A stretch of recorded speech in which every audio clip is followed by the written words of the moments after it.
Bien, retour en image sur la fabuleuse carrière de JR, Jean-René Bernodeau, le natif de Saint-Maurice-le-Girard, un excellent coureur des années 1980.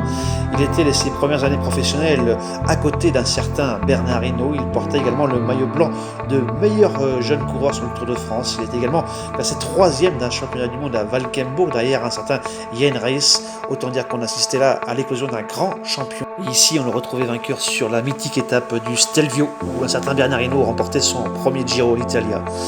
Et en 1981, il changeait de crèmerie, il rejoignait la formation Peugeot, où il remportait à plusieurs reprises le Midi Libre. Il se classait également 3e d'un championnat de France. Et s'en suivait ensuite les années Walbert, où il brillait notamment à côté d'un certain Marc Gomez. JR se cherchait un petit peu, il était malheureusement classé, mais pas souvent vainqueur, victime de nombreuses chutes. JR nous a fait rêver dans ses premières années professionnelles et ensuite malheureusement victime de pépins. JR n'avait pas trouvé la bonne solution. On le retrouvait ici sur les routes du Tour de France, il prenait une 6e place, mais loin de ses ambitions de départ. Et bien oui, il changeait également en 1984 pour rejoindre la formation Système U. Ensuite les années Fagor, où il finit sa carrière, où là malheureusement les chutes à répétition le contraignaient à une fin de carrière un peu tristounette. Il restera à jamais un grand coureur qui nous a fait rêver, notamment dans la côte de la Croix-Barra.